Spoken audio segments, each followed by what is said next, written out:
Now, the Steelers have made a bunch of big moves this offseason. You know, Aaron Rodgers, DK Metcalf also went out and traded for Jalen Ramsey, who is set to lead that Steelers secondary. No better person to talk to him at Steelers camp today than former Steeler, former great DB, Bryant McFadden.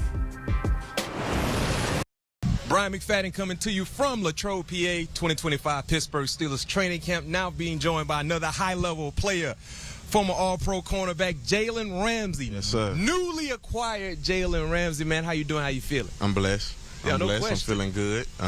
Happy to be here. Happy to be even just, not just even on the Steelers, but just here in Latrobe, enjoying this training camp. This is my first time doing an NFL training camp like this. Destination, staying in dorms, all that fun stuff, being around the teammates. So I'm happy, I'm blessed, and just embracing all of it. It's a new situation for you, and I talked with Aaron earlier today. His bathroom and shower mate is DK Metcalf. Yeah. Who is your? I don't know. Who is your? You don't know yet. I do not know. We don't.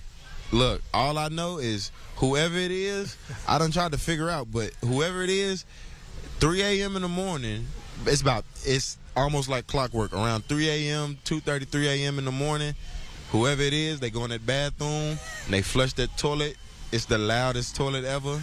No question. And it be waking me up, but I don't know who it is. I mind my business where I'm at in that little corner.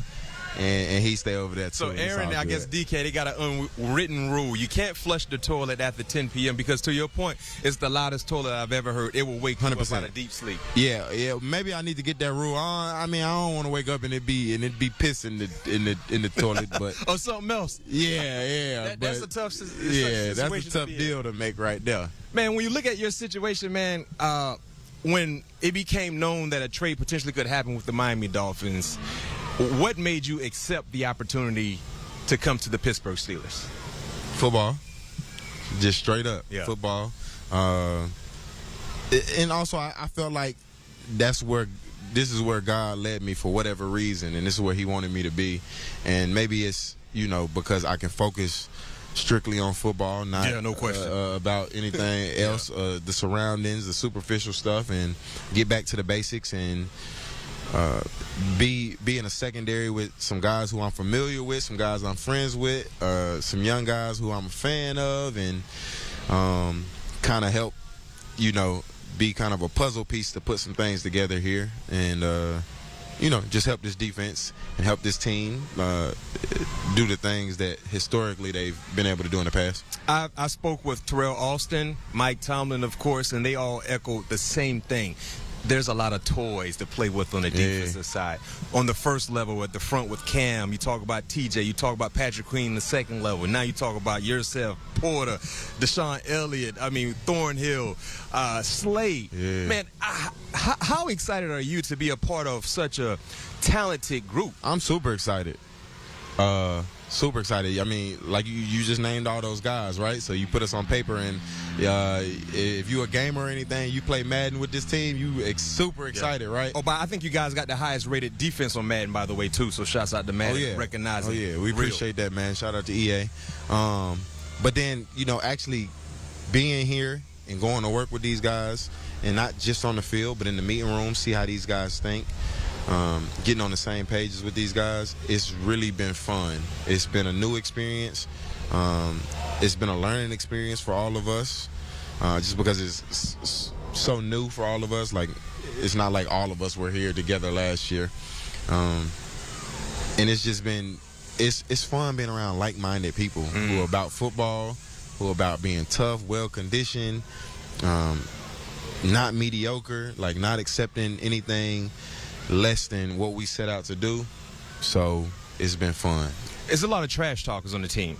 100%. You talk a lot of trash. Patrick Queen talk a lot of trash. Oh, yeah. Deshaun Elliott. Who's probably the biggest trash talker you think? I still hold that. You still hold it? Oh, yeah. I still hold that. We got to mic you up for a few ball games, because when you mic'd up, man, that's must-see TV. Yeah, yeah, we could do that. When I had my time in Miami, I chose not to be mic'd up at all. I don't think ever.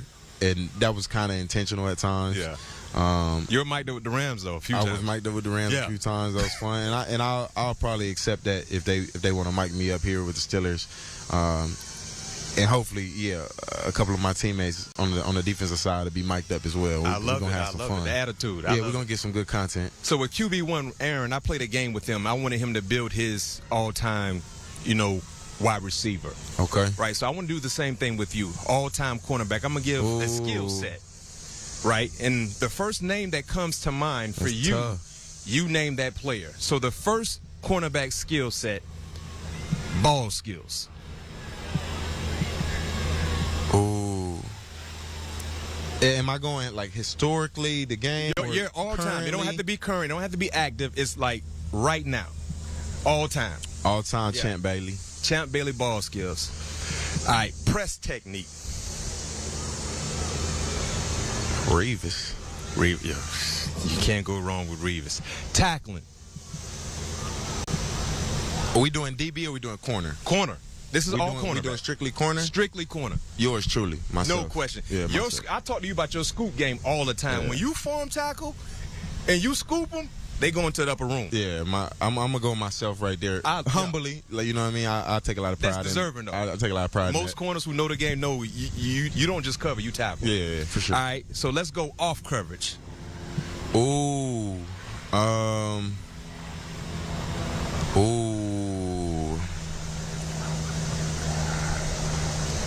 that's tough there.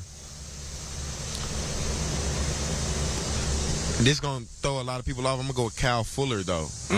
When he was with the Bears, I watched a lot of his film because before I got to LA, I didn't really play a lot of off coverage. Yeah. And our DC at the time that came from the Bears, so he was showing me a lot of Cal's film, and he was super smooth. And so I'm gonna go with him. That's going to throw a lot of people off, but that's just the first person to come to my mind. I love it. I did this same game with Devontae Adams, and I asked him about hands, and he went Jacoby Myers. That threw a lot of people off as well. But Jacoby, if you know anything about it, he didn't have any drops a year ago. The only wide receiver. So I love that the studious part of you going off radar a little bit. Yeah. Last one for you, cornerback swag. Ooh, prime time. Come on now. Prime time. That's DBU, easy. Florida State. I was waiting on him to be thrown in there somewhere, so I was like, come on, give me something else where I can throw Prime in there. Yeah, and a couple of them were close because the second person I would have had on press technique is Pat Pete. Yep. I did like a little off-season retreat with Pat Pete my second year in the league. This is a little funny story, a little fun fact. He would go to the Bahamas with his family and everything, and he would get it in. He would get it in. That's one of my favorite players of all time. Obviously, congrats to him on his retirement this year, and he gonna be getting his gold jacket in 5. So, I'm just like, yo, can I get with you? Can I work with you this offseason? He's like, yeah, come to the Bahamas. I went to the Bahamas with him, and I worked. Whatever he was doing, I was doing. If he took his family to the beach, I took my family to the beach. When it was time to work, we worked, and we worked on press technique and everything, and he helped me so much, just add stuff to my toolbox. So he was definitely somebody else who I gotta say honorable mention, at least if I'm throwing him in there. Real, recognize real. Last question for you, and you talked about uniform swag. I've already shared this with you. I got to look forward to what you're going to have in the Steeler uniform in terms of your swag. But if you look at the organization that you've played for in your outstanding Hall of Fame-like career, if you had to rank their uniforms, one being the best. Okay. You played with Jacksonville, Rams, Miami, and now the Steelers. What would that ranking be? I'm biased at the current moment. Obviously, I'm going to say Steelers because I think I'm going to have some heat. I know you are. I think it's going. What they say now, the aura. Yeah. I think the aura is going to be off the charts. Okay. Yeah. In this uniform, because it's so versatile. I could do a lot. You could do. I could do a lot with it. Yeah. You know what I mean? So that would be one. Pittsburgh one. That's one. 2 is the Jaguars. Kind of the same. Y'all had a lot going on when you were there. We had a lot going on. So the first years with the micro with the dual color helmets. I'm not talking about them. I hated that. I didn't like that. I'm talking about the solid color helmet Jaguars with the the solid either teal, black. Yeah. white, gold. And that's when you were a Jordan brand guy, right? Yeah. See, so, I remember you. Yeah. So yeah. you know that was nice too. Then I'm gonna go LA, especially when we did the uniform redesign, Super Bowl champs all that year. I'm gonna go LA and then I'll go Miami at the end. And another swag thing, I'm gonna let you go. One thing we have to give Jalen Ramsey credit for. You know how nowadays guys are not wearing mouthpieces. They have the Pacified mouthpiece and it hangs. It's attached to the face mask. Yeah. This man was the first one to start doing that. Yeah. I know because I watch ball. Yeah. That was his thing years ago. Now high school players are doing Everybody it. doing Everybody it. For sure. doing it. Some of the young guys adding 2 mouthpieces to Now, I it. don't like the but two let me give a safety health tip for everybody though. Yes, I let the mouthpiece dangle, the pacifier mouthpiece, it dangles because I do a lot of communication, whether it's with my teammates or whether it's talking trash, right? But I do have another mouthpiece in, okay? It's a clear mouthpiece that you cannot see, or it's my retainer from my dentist, you know? So great I awareness. do still keep it safe and healthy. So for all the young kids watching this stuff, even when it's dangling, I do have another mouthpiece or retainer in. Be safe. Be safe, no question. That helps prevent concussions. You have to have something to bite down when you make contact. 100%. I just thought it was just I didn't know that. I didn't know that. When I saw you doing that years ago, I'm like, okay, it's a swag thing for him, which I respect. Cornerbacks different. But now that's great information to know that you actually have a mouthpiece in. 100%. But let's give this man credit. There's a lot of trendsetters in the game of football. Jalen was the first one to start wearing the mouthpiece hanging down, which is a freaking trend in all phases of football. So my dog, not only a great player on the football field, no question a trendsetter. We can't see what you got in store this upcoming season, man. So Jalen, thank you for joining me as always, man. It's a pleasure. Best of luck to you and your team this year. Appreciate you. Go Noles. Go Noles. Yeah.